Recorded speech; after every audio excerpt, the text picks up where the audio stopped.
client received information that the suspect, former Port Richey Mayor Dale, and it's pronounced Massad, Judge, like acid with an M. That's how he pronounces it? Massad. Yes, sir. Conspired to obstruct justice by attempting to intimidate, harass, or retaliate against a victim witness, Port Richey Police Department police officer, Officer Howard. The suspect conspired with current Port Richey Mayor Terrence Rowe, herein called Rowe, to obstruct justice.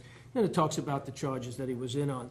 The following affidavit, however, says, for probable cause, on March 3rd, 2019 at 10:48 p.m., Rowe was contacted by Massad on a recorded jail phone call. During the call, Massad stated to Rowe, quote, "I believe Howard was hired illegally, fired legally, and rehired illegally. I don't know why, but he is in on everything," and that says parenthesis, referring to Massad's 2/21/19 arrest.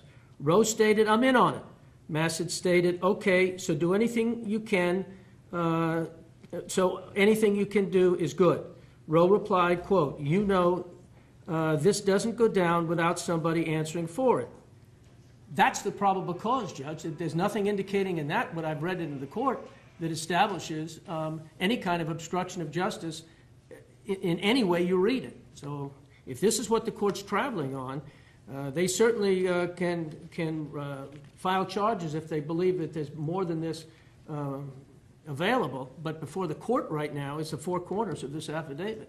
It's clearly insufficient.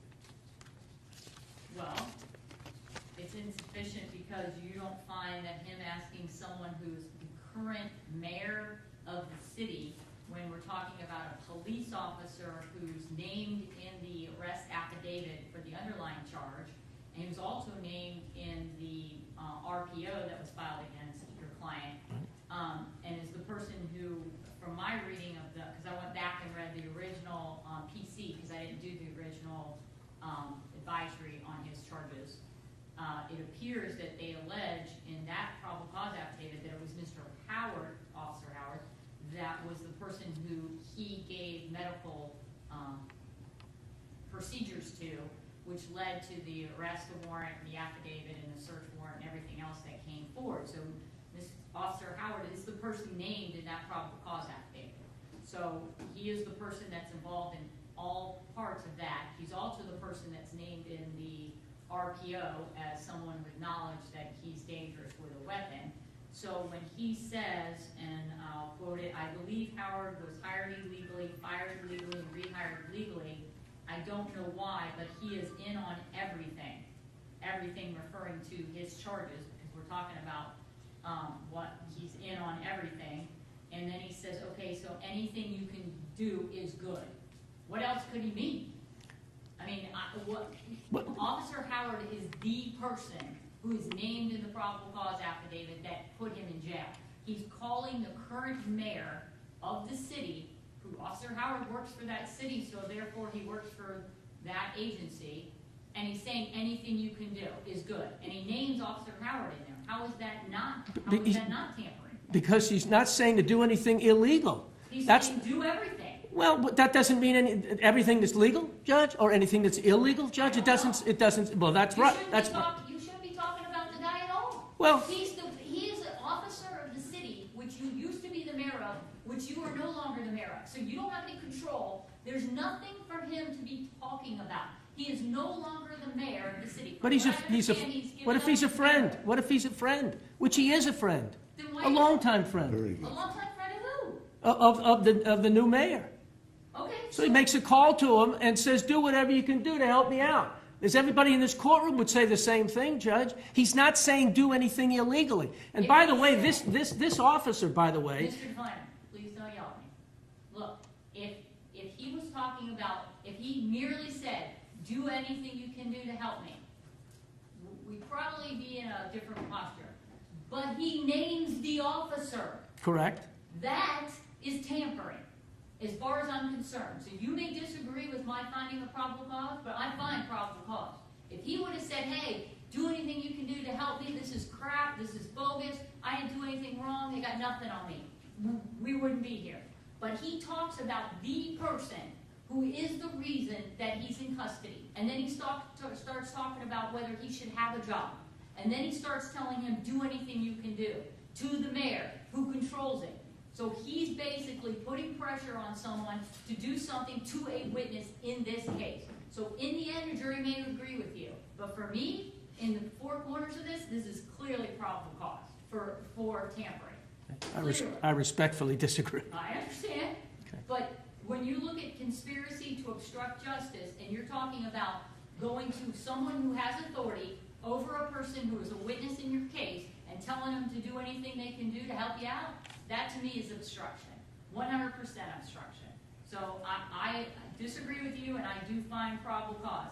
I went so far as to pull the statute, case law, and the jury instructions before I came in here. So I'm not just guessing.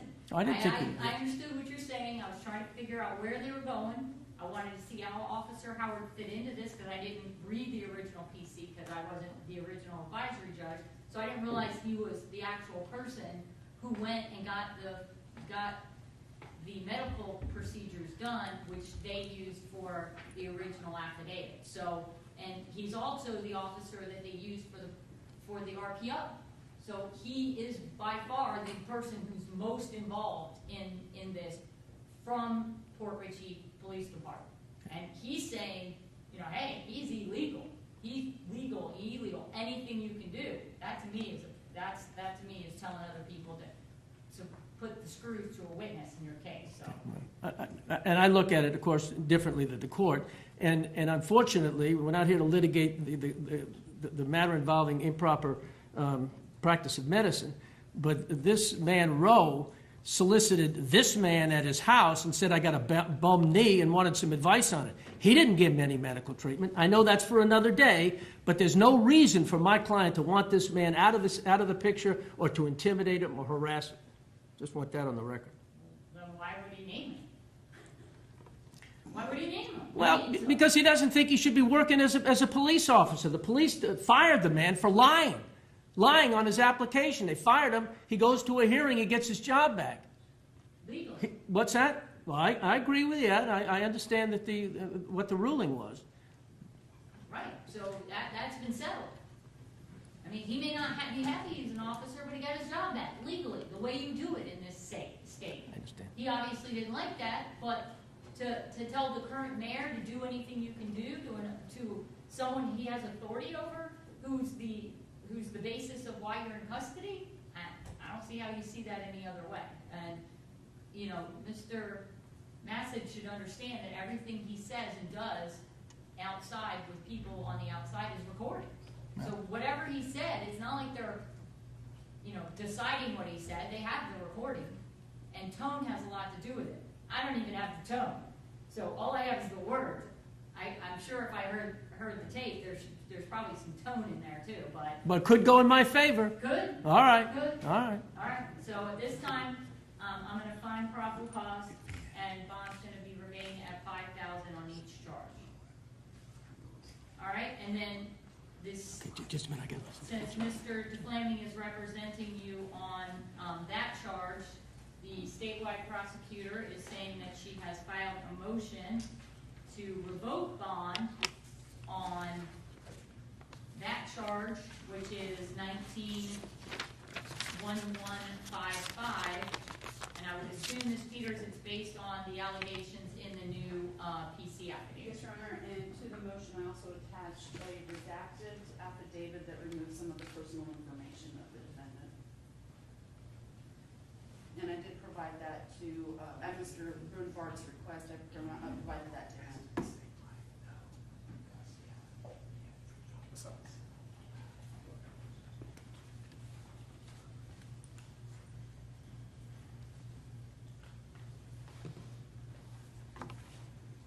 I can give you my copy. I'm just seeing if it's already put in the court file. If it is, and I can just read it here.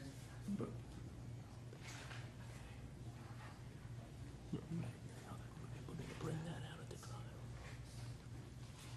We know that you wanted to disband that organization that the sheriff's taken over. Okay.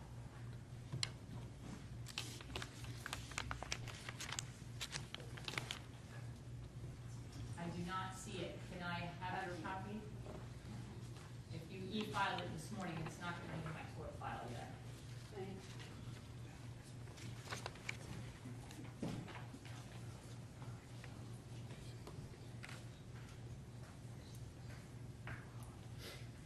Fleming, you received a copy of this?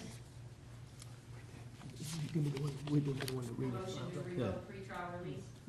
We received an electronic copy, yes. Okay.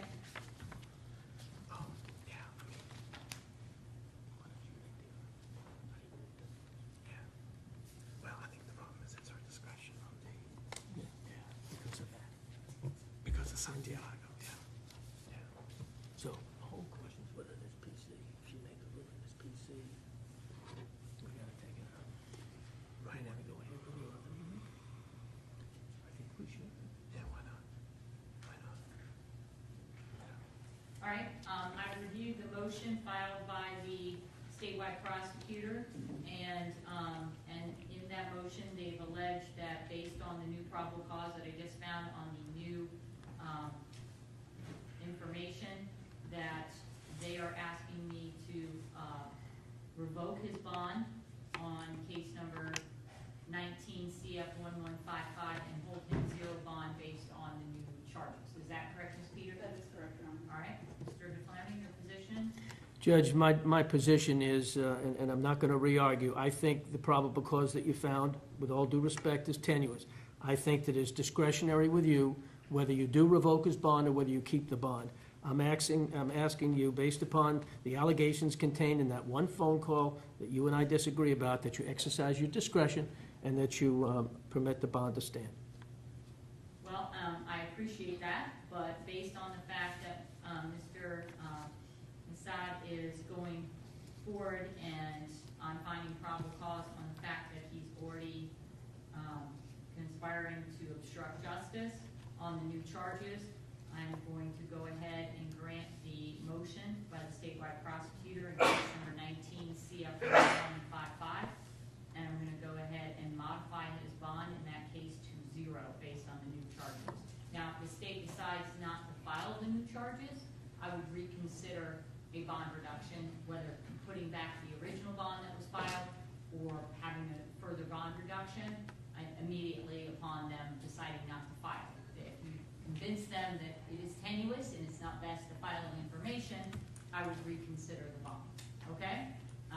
So that alone, if they decide not to file, I can immediately put the bond as it is now, I think it's 60,000 back on, or you could file a bond reduction motion and we can talk about what bond you wanted me to refile, but for right now, it's going to be at zero.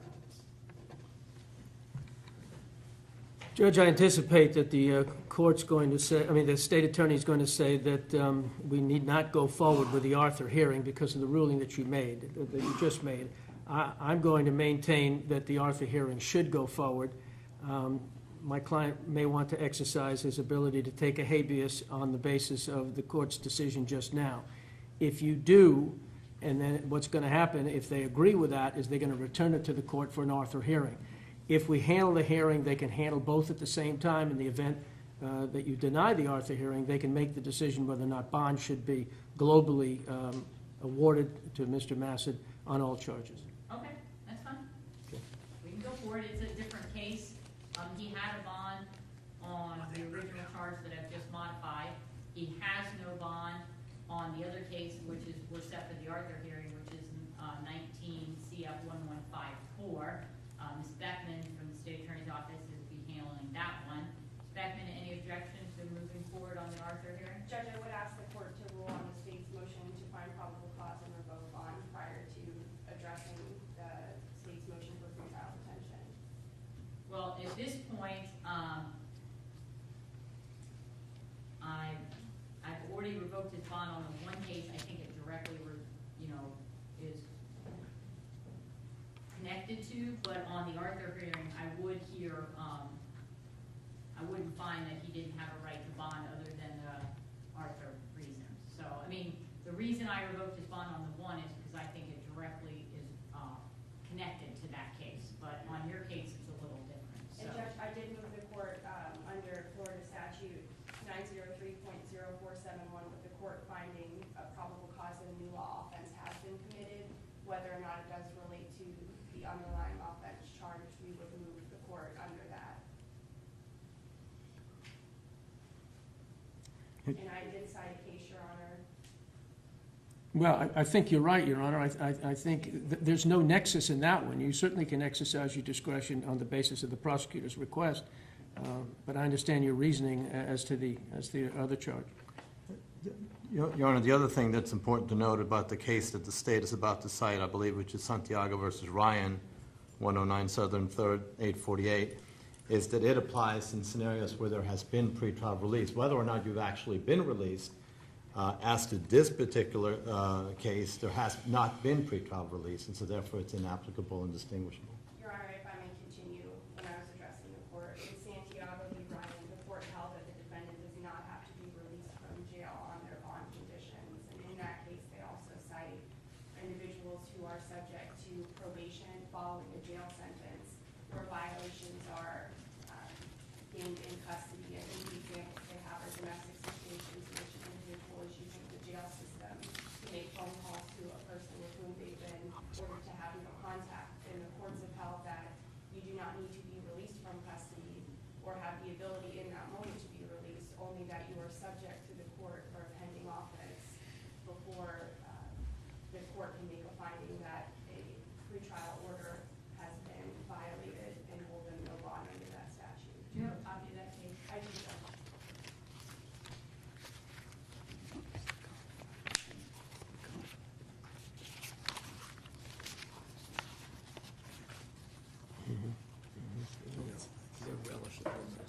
Your Honor, I think I left it on my desk. If I can have a moment, I can get a copy for the court, or I can provide Your Honor.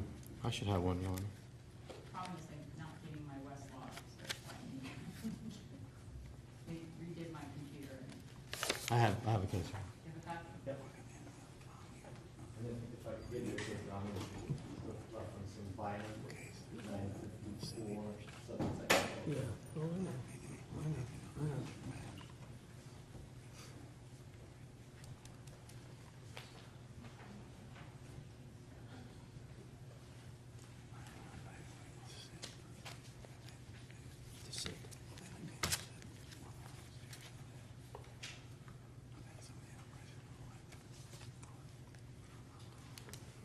Your Honor, my client is having some health issues. Would you allow him to be able to sit down?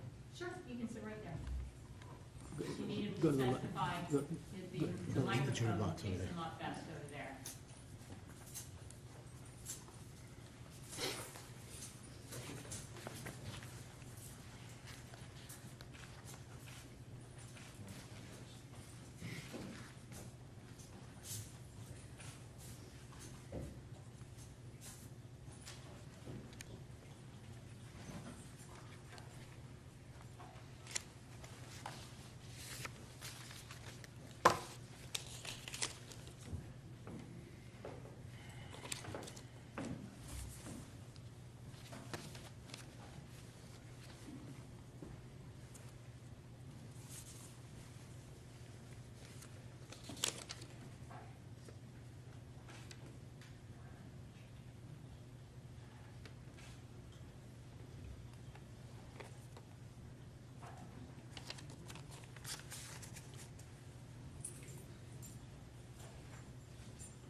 with serious bodily injury, property damage. The defendant, however, was never arrested on that charge and was not booked on that charge, and the trial court did not set any conditions for pretrial release. Correct, and if I may, Your Honor, very briefly, the court, we conceded as to the statewide prosecution case because it had, in fact, conditions of release set by the court.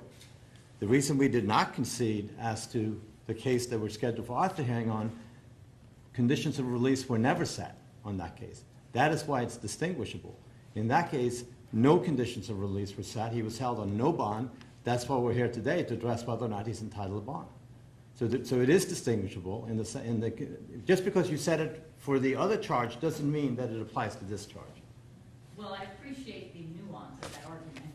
I don't think that's what the court's saying. What the court's saying is that because in the Santiago versus Ryan case, they actually talk about whether you're arrested on a domestic battery and call your wife. In domestic battery cases, as you all know, you're arrested, zero bond, and you have no right to a bond until you go to first appearance.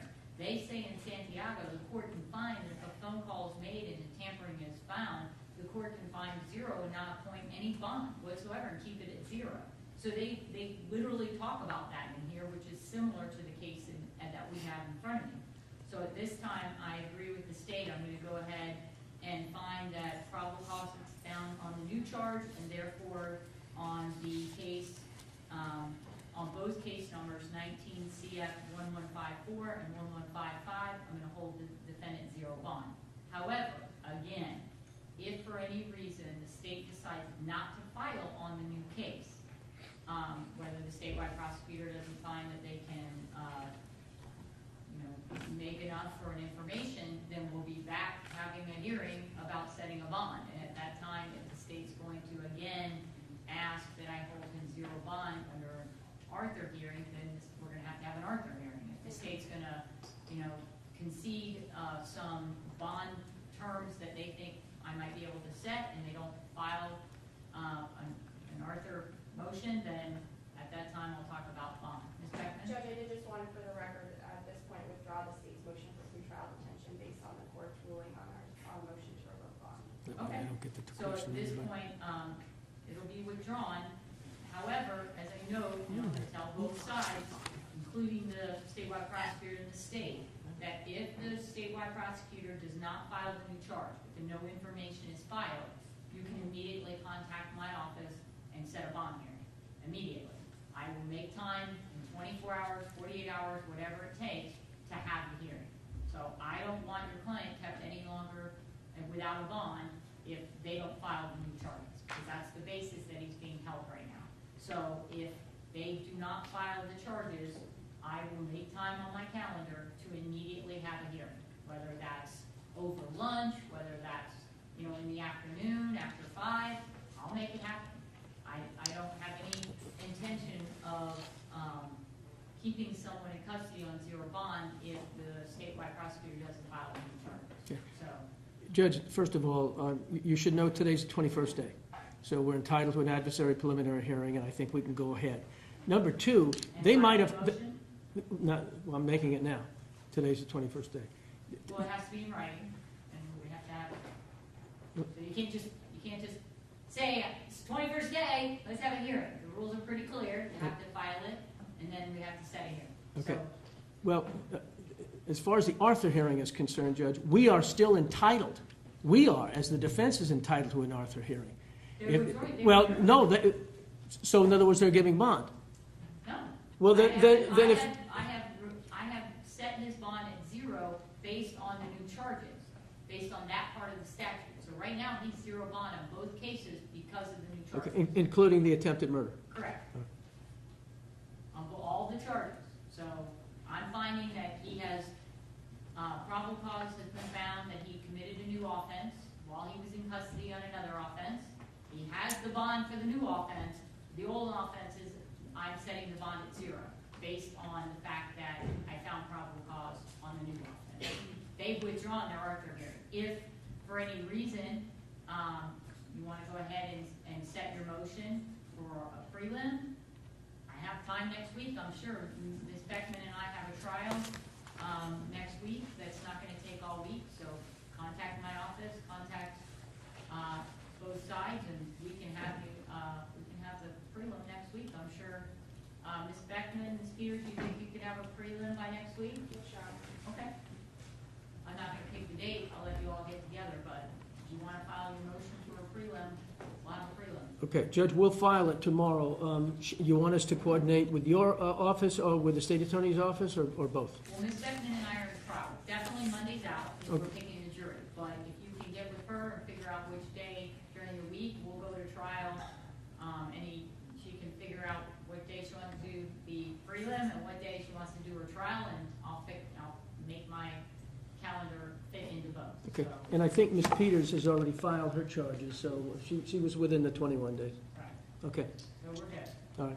Okay, I didn't know if there was some negotiation going on, but I assume if you file a prelim, that negotiation with the state is going to be terminated, so Right. we'll see. Your Honor, to the extent that you can, we would appreciate if you would encourage the sheriff to make sure that our client is given proper medical attention. We met with him on Tuesday of this week, and it was very concerning because he was very confused. He appeared to be delusional. We notified the sheriff's office. I'm hoping that they're taking care of it, but it's important. He's a poor health, and My want to make sure. understanding is he's been moved to the medical wing, so Okay. he should be being taken care of. Very good. Thank you, Your I Honor. was told that this morning when we were talking about bringing him over.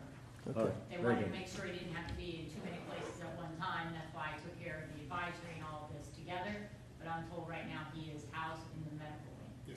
Okay, So, all right. should be being taken care of. Thank you. Okay, All right. all right, anything further? No, may I be excused? All right, you may.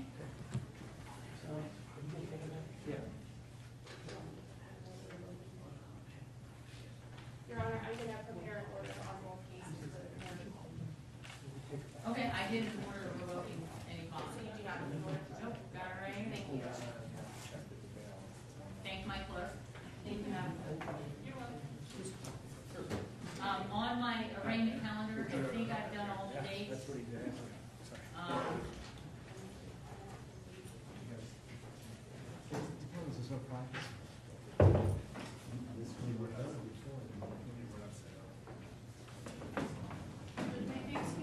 Okay, thank you, Ms. Peters, for coming over.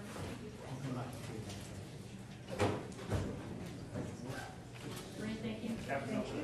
Probably gonna ask for a copy, so give them that, okay? Okay.